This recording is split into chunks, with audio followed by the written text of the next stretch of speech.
Professor Negi is a professor at the International Christian University in Japan, but he's also affiliated with a few prominent think tanks in Canada. He's going to speak about AUKUS and Canada cooperation. Over to you, Stephen. Thank you very much, Dr. Panda, and good morning to everyone on the panel. Thank you very much for arranging this unique opportunity to share my views on AUKUS and Canada's cooperation. I just need from the outset is to say that my views are my views, and I'm speaking in my personal capacity rather than representing any views of the think tanks that I associate with.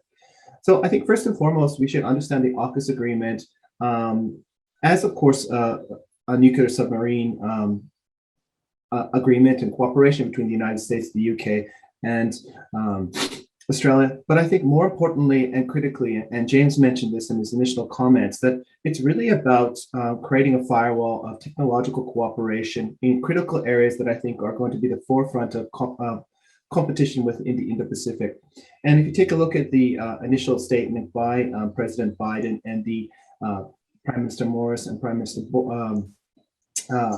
Boris Johnson, they talked about cooperation, hypersonic technology, artificial intelligence, quantum computing, cybersecurity, and other forms of high-tech collaboration. And this is critically important for two reasons. One is it suggests that these three countries understand these core areas as being the keys to shaping the Indo-Pacific region.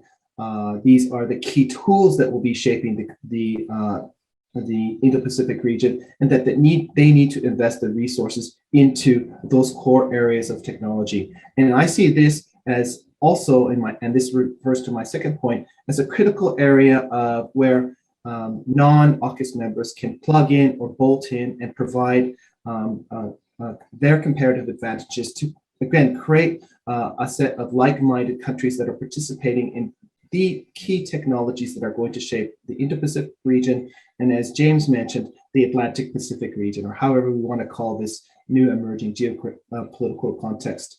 So I think this is my critical first point that I really want to send home, how important it is for us to understand that this is a firewall, I guess, a firewall and a collection of like-minded countries that are really going to invest resources into the key areas of competition.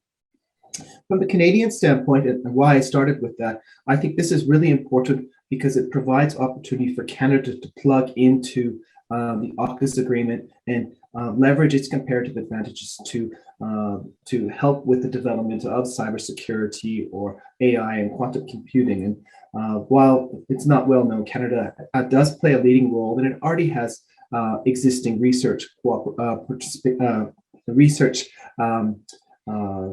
cooperation with the United States and the UK and Australia, which I think will be further leveraged. I think from a Canadian standpoint, AUKUS represents rejection of the former administration's approach to diplomacy, the ambiguity to the region, and transactional diplomacy. And I can't tell you how much a relief this is to Ottawa, in that the commitment to engage in nuclear submarine technology cooperation, but all those other areas really suggest that the United States at an institutional level is long-term committed to the Indo-Pacific region and forging, again, a set of like-minded countries that can provide security and technological and other forms of cooperation within the Indo-Pacific region.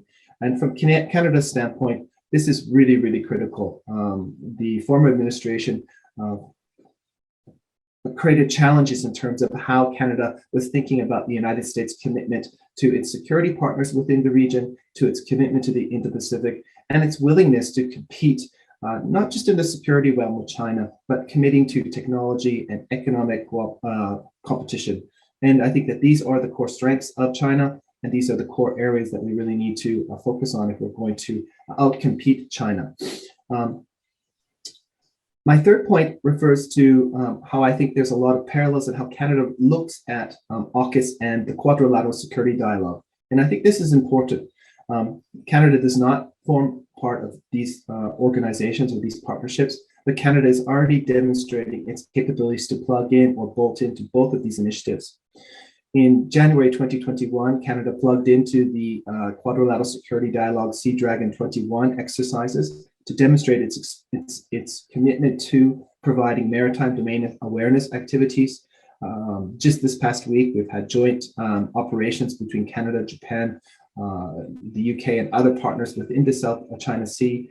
Again, Canada is providing its capabilities rather than capabilities rather than a huge capacity to these partnerships to demonstrate its solidarity, but also to find how it can contribute to its comparative advantages.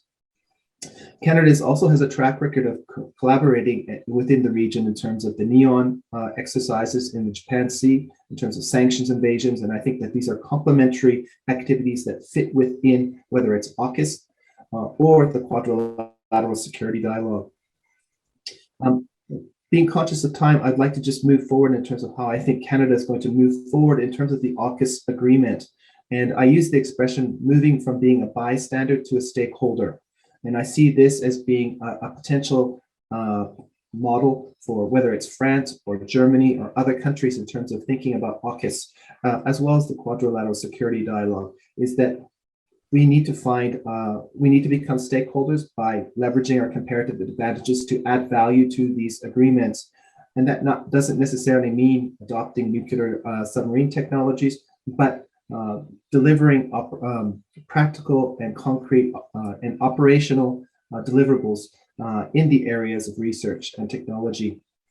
Here, I think that Canada has an important role in contributing to AUKUS, whether it's using the Five Eyes Association to provide work with the Five Eyes partners to provide intelligence and intelligence cooperation to AUKUS.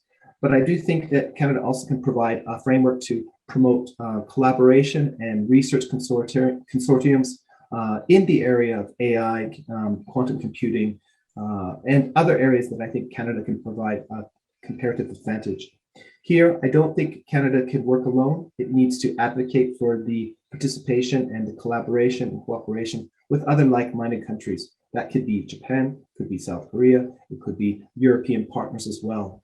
So in that sense, Canada can bolt into AUKUS, it can bolt into the Quadrilateral Security Dialogue because they're complementary, and it can act as an advocate for creating that critical mass of like-minded countries to strengthen the technological cooperation, which I do think is the key to outcompeting China in the Indo-Pacific region. I'll stop there. Thank you.